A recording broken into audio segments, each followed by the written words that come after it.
eu chamo aqui o professor Rodrigo Gil, professor de processo civil, vai dar aí dicas quentes de processo civil para você. Vai lá,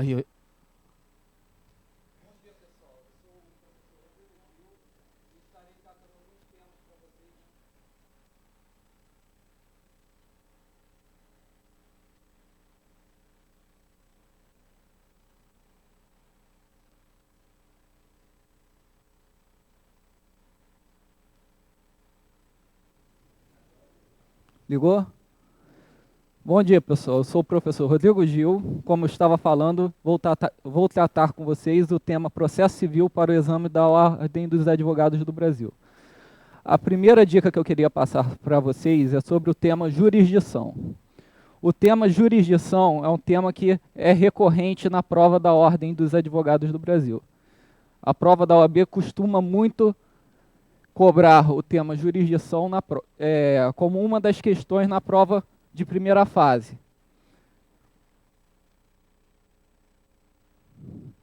Então, nós faremos a diferença entre jurisdição contenciosa e jurisdição voluntária.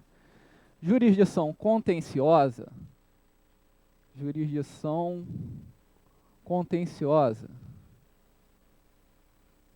é aquela em que há lide.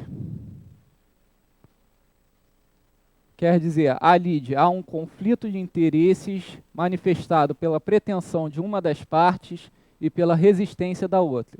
Então, quer dizer, na jurisdição contenciosa há lide. Há um conflito de interesses manifestado pela pretensão de uma das partes e pela resistência da outra.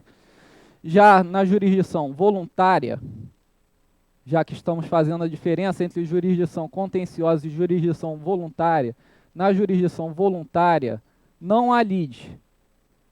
Não há lide. Não há um conflito de interesses manifestado pela pretensão de uma das partes e pela resistência da outra. Na verdade, na jurisdição voluntária, há a mera administração de interesses privados, interesses particulares. Quando se vai a juízo na jurisdição voluntária, se vai pedindo interesses particulares, interesses privados. Então, na jurisdição contenciosa, há lide, há um conflito de interesses. Na jurisdição voluntária, não há lide, há mera administração de interesses privados. Já a segunda diferença que eu queria tratar com vocês, de respeito à jurisdição, com relação à jurisdição contenciosa e voluntária, de respeito que, na jurisdição contenciosa, há partes contrapostas, há partes opostas. Então, aqui há partes. Na jurisdição contenciosa há partes. Já na jurisdição voluntária não há partes, há interessados. Interessados.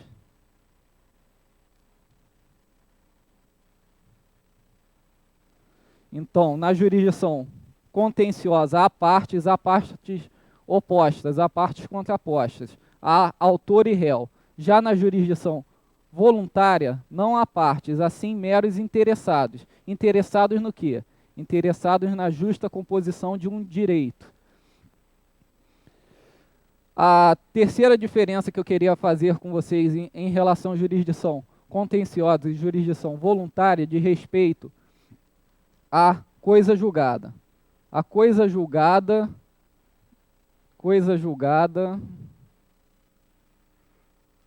na jurisdição contenciosa, ela é material e formal.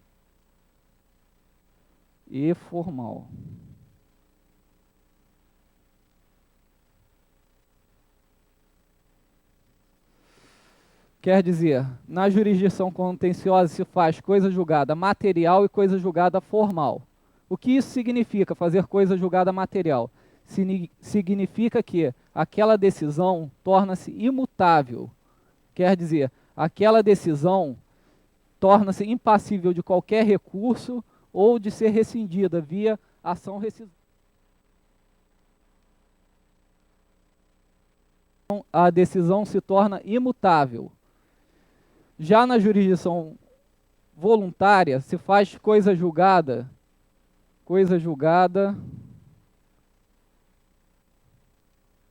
apenas formal, coisa julgada formal.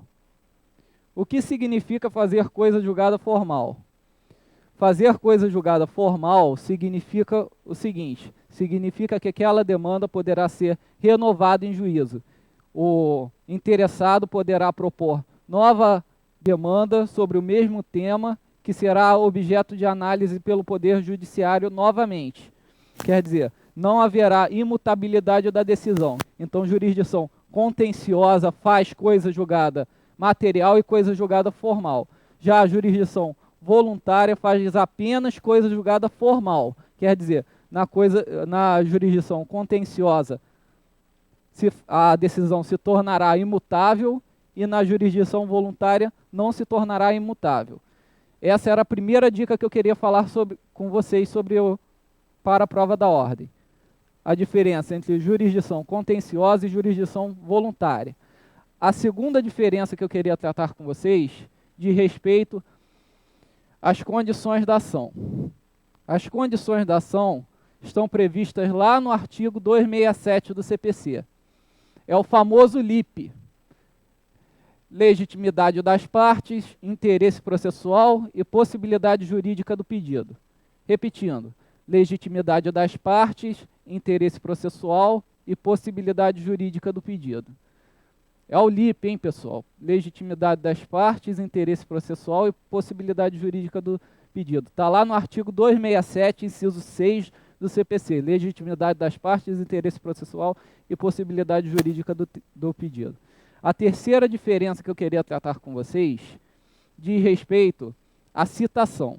A citação são 4 as modalidades de citação previstas no nosso Código de Processo Civil. É a citação por correio, a citação por oficial de justiça, a citação por edital e a citação por hora certa. Então são 4 as modalidades de citação. Vou montar mais um quadrinho para vocês, hein, pessoal?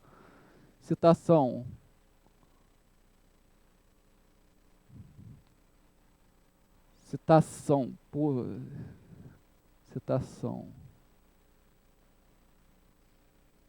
real,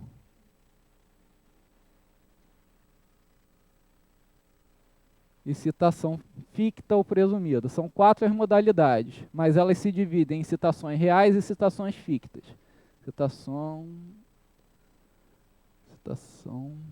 ficta.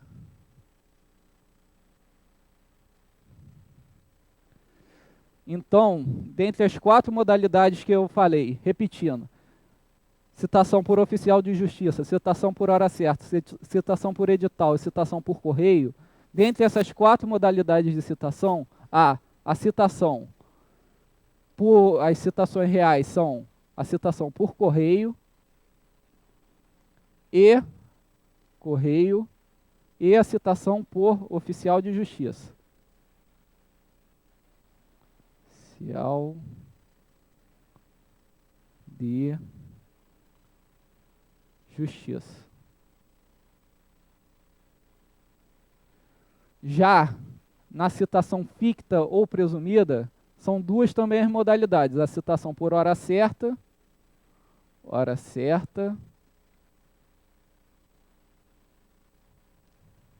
e a citação por edital. Citação por hora certa, citação por edital. São citações fictas. E as citações reais são a citação por correio e a citação por oficial de justiça. A regra no nosso ordenamento jurídico é que a citação seja feita por correio. Subsidiariamente, se aplica a citação por oficial de justiça. Então, repetindo, a regra é que a citação seja feita por correio e subsidiariamente se aplica a citação por oficial de justiça. Quando se aplica a citação por oficial de justiça? Vai se aplicar nas hipóteses do artigo 222 do CPC, quer dizer, estão lá previstas as hipóteses lá no artigo 222 do CPC, e quando houver requerimento da parte autora. Então, repetindo, quando será feita a citação por oficial de justiça? nas hipóteses do artigo 222 do CPC e quando houver requerimento da parte autora. Dito isso, a citação por correio, como eu disse, é a regra no nosso ordenamento. Como que será feita a citação por correio? A citação por correio será feita da seguinte maneira: o carteiro entregará o mandado na residência do réu e devolverá o AR, o aviso de recebimento, para o cartório. Já a citação por oficial de justiça será determinado que vai ser designado um oficial de justiça para entregar o mandado. Já nas citações fictas ou presumidas, há uma presunção quanto à citação do réu. Não há uma certeza quanto à citação do réu. Há uma presunção quanto à citação do réu. Essa presunção é relativa. Cabe prova em contrário. Cabendo prova em contrário, como que o réu afastará essa presunção? Indo ao cartório para ser citado.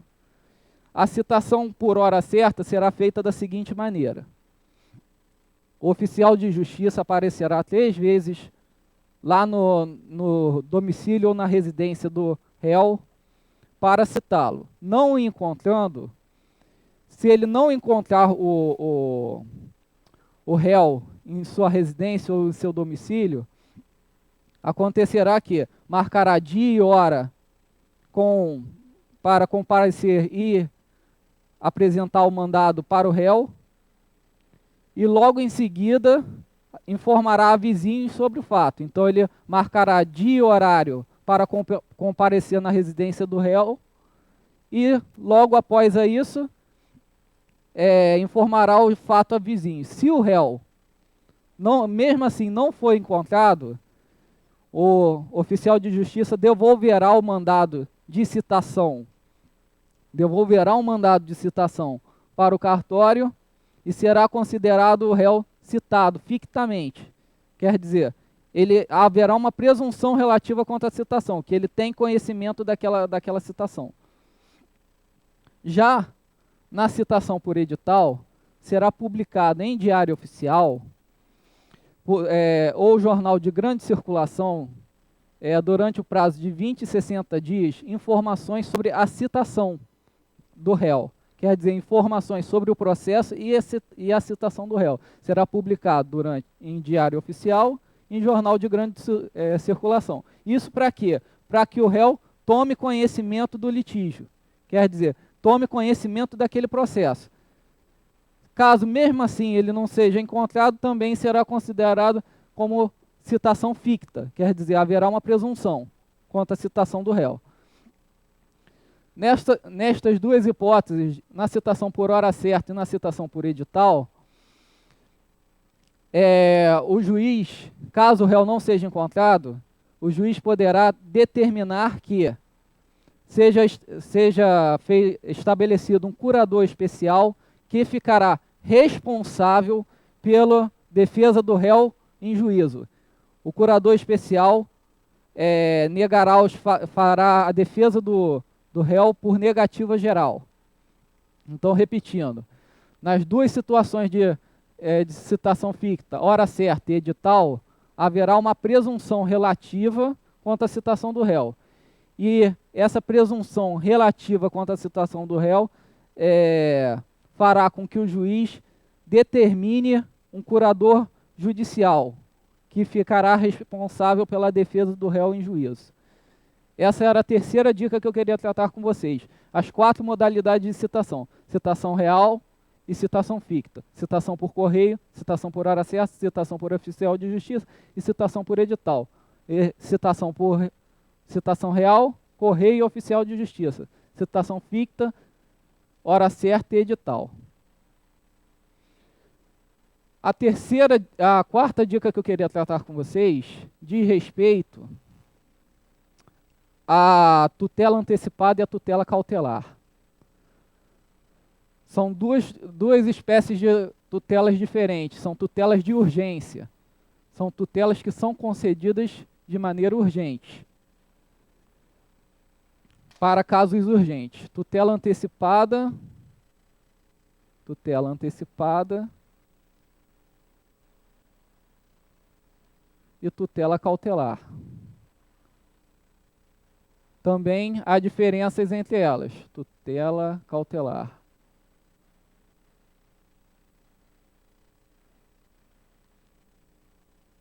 A diferença entre esses dois tipos de tutela, a tutela cautelar e a antecipação dos efeitos da tutela, ou tutela antecipada. Há diferença entre essas duas. A primeira diferença entre a tutela antecipada e a tutela cautelar diz respeito que a tutela antecipada é uma tutela satisfativa. A tutela antecipada é uma tutela satisfativa. O que quer dizer que a tutela seja satisfativa? Satisfativa.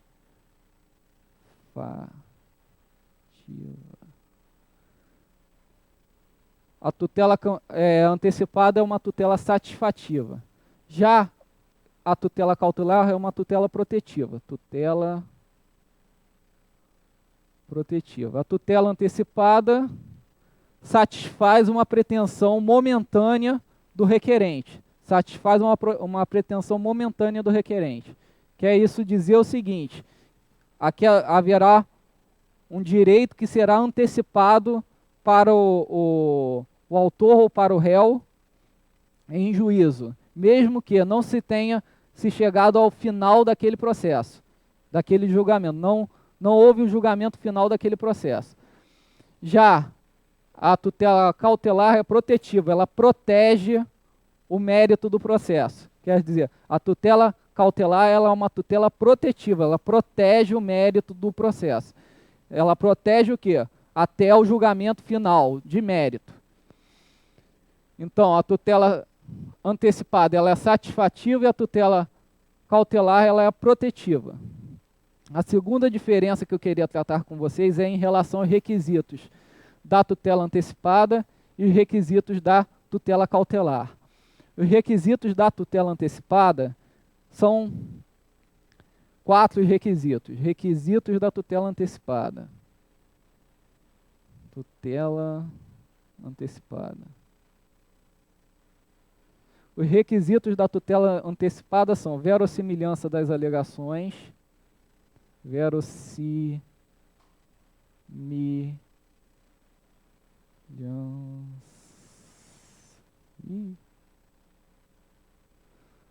verossimilhança das alegações,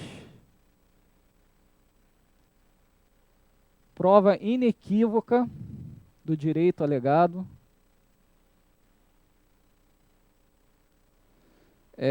prova inequívoca do direito alegado,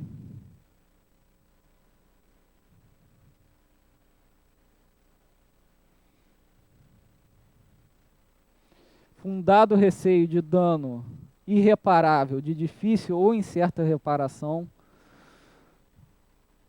fundado receio de dano irreparável de difícil ou incerta reparação, receio, ou manifesto propósito protelatório do réu, propósito protelatório.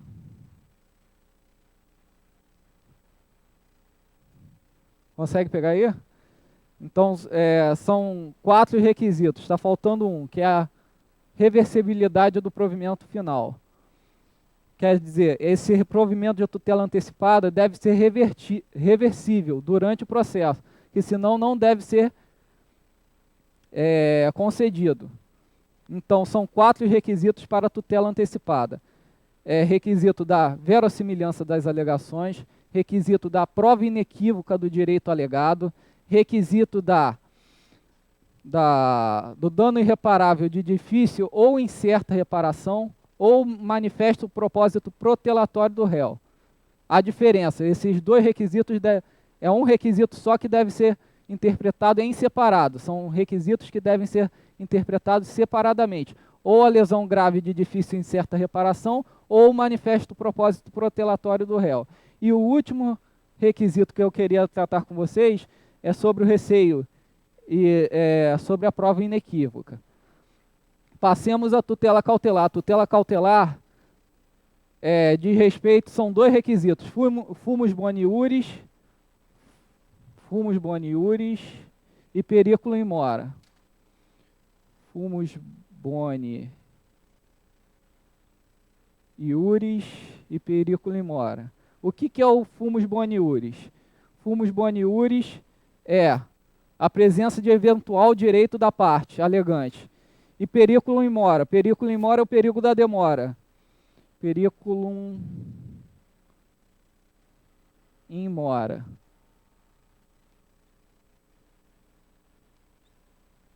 O periculum in mora é o perigo da demora. É o dano grave de difícil ou incerta reparação. São 4 requisitos para a tutela antecipada e são 2 requisitos para a tutela cautelar. Tutela antecipada, verossimilhança das alegações, prova inequívoca, fundado receio de dano grave de difícil ou incerta reparação ou manifesto propósito protelatório do réu. E a reversibilidade do provimento. Isso para a tutela antecipada. Para a tutela cautelar, são 2 requisitos, fumus boni iuris e periculum in mora. A terceira diferença que eu queria tratar com vocês, vou passar para cá.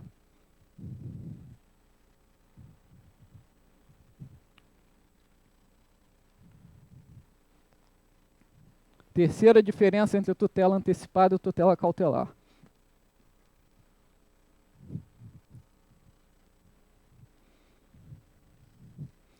A terceira diferença diz respeito ao requerimento.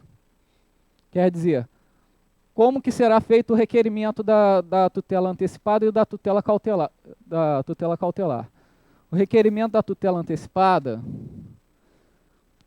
será feito de maneira incidental.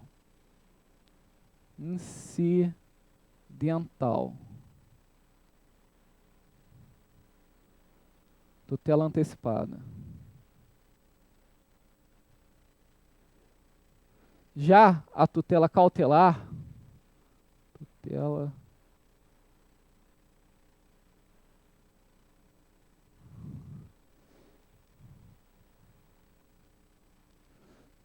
então, a tutela antecipada é incidentalmente e a tutela cautelar ela pode ser requerida através de ação cautelar autônoma ou incidentalmente. O que quer dizer o pedido ser incidental? O pedido ser incidental significa o seguinte, que ele será feito nos mesmos autos do processo principal. Então quer dizer, a tutela antecipada é incidentalmente, e a tutela cautelar pode ser feita ou incidentalmente ou via ação cautelar autônoma. Então, a diferença é essa, a tutela antecipada requerida sempre nos autos do processo principal, e a tutela cautelar pode ser feita através de uma ação cautelar autônoma ou incidentalmente. Ação cautelar autônoma que terá como provimento final de mérito a tutela cautelar. Então, essas eram as dicas que eu queria tratar com vocês, sobre tutela antecipada e tutela cautelar. Gostaria de agradecer a todos pela participação, por estar aí assistindo, e espere o próximo professor aí que vai entrar arrebentando aí com o pente fino da OAB. Vamos lá, galera. Muito obrigado, professor Gil, pelas essas grandiosas dicas que foram dadas de processo civil.